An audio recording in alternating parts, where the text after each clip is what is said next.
2024 పోటాపోటీగా ఎలక్షన్స్ ప్రచారం అయితే సాగిందని చెప్పుకోవచ్చు. అయితే ఇలా 2 నెలలు అంటే నెలన్నర 2 నెలలు ఇంత ప్రచారం ఇంత ఇన్ని రోజులు కొనసాగించడం అనేది చాలా అంటే చాలా రిస్క్తో కూడిన పని. రాజకీయ నాయకులకైతే మామూలుగా కాదు. పాపం 2 నెలలు కార్యకర్తలను విపరీతంగా దగ్గరుండి పోషించిన పని అయింది. మొత్తానికైతే ప్రచారాలు మొత్తానికి బంద్ అయిపోయాయి. రేపు 13వ తారీఖు ఎలక్షన్స్. ప్రతి ఒక్కరు ఓటు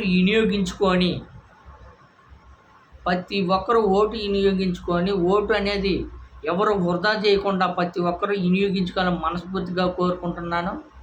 అదేవిధంగా వైఎస్ జగన్మోహన్ రెడ్డి గారికి ఓటు వేసి ఆంధ్రప్రదేశ్ అభివృద్ధికి ప్రతి ఒక్కరం తోడ్పడాలని మనస్ఫూర్తిగా కోరుకుంటున్నా. అంటే ఎవరి అభిప్రాయం వాళ్ళది. కానీ జగన్మోహన్ రెడ్డి గారు చేసిన మంచి పనులు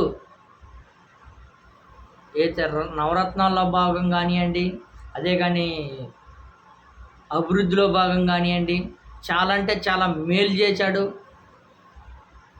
చాలా అంటే బడుగు బలహీన వర్గాలకి అండగా ఉన్నారు. విద్యా వ్యవస్థ కానీ, ఆరోగ్య వ్యవస్థ కానీ, వ్యవసాయ రంగంలో కానివ్వండి, చాలా అంటే చాలా మౌలిక సంచలనమే సృష్టించాడని చెప్పుకోవచ్చు. అదేవిధంగా కరోనా టైంలో చూస్తే 2 సంవత్సరాలు కరోనా టైంలో కానీ ఏ నాయకుడు అలా టీడీపీ కానీ, జనసేన పార్టీ కానీ, బీజేపీ పార్టీ కానీ ఎవరు రాకపోయినా సరే జగన్మోహన్ రెడ్డి గారు ఆంధ్రప్రదేశ్ ప్రజలకి అండగా ఉండి ఏ ఇబ్బంది రాకుండా చూసుకున్న నాయకుడు వైఎస్ జగన్మోహన్ రెడ్డి గారు. అదేవిధంగా 2024లో మనం అందరం ఫ్యాన్ గుర్తుకేసి 13వ తారీఖు ఫ్యాన్ గుర్తుకేసి జగన్మోహన్ రెడ్డి గారిని భారీ మెజార్టీతోటి గెలిపించుకోవాలని మనస్ఫూర్తిగా కోరుకుంటున్నా. 13వ తారీఖు ప్రతి ఒక్కరు ఫ్యాన్ గుర్తుకి ఓటేసి భారీ మెజార్టీతోటి వైఎస్ జగన్మోహన్ రెడ్డి గారిని గెలిపించుకోవాలని మనస్ఫూర్తిగా కోరుకుంటున్నా. మరీ ఎందుకు చెప్తున్నానంటే జగన్మోహన్ రెడ్డి గారు 2024లో ఖచ్చితంగా గెలవాలి. ఆంధ్రప్రదేశ్ అభివృద్ధి కావాలంటే జగన్మోహన్ రెడ్డి గారే సీఎం అవ్వాలి ఖచ్చితంగా.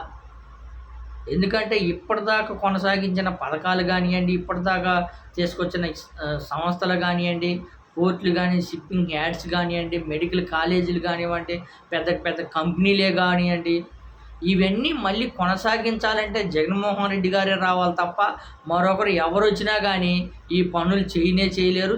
చేయడానికి కానీ వాళ్ళ వల్ల కాదు. ఎందుకంటే గతంలో మనం చూసుకున్నాము, ఎన్నో సంవత్సరాలు ఛాన్స్ ఇచ్చినా కానీ చేయలేకపోయారు. కానీ జగన్మోహన్ రెడ్డి గారికి 3 సంవత్సరాలు ఛాన్స్ ఇస్తే చెప్పినవి కాకుండా చెప్పనివి కానీ చాలా అంటే చాలా పథకాలన్నీ చేశాడు జగన్మోహన్ రెడ్డి గారు.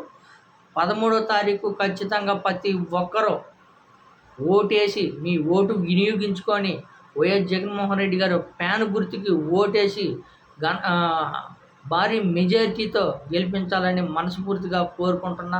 అదేవిధంగా జూన్ 4వ తారీఖు దాకా వెయిట్ చేయాలి కాబట్టి అప్పుడు కలుసుకుందాం.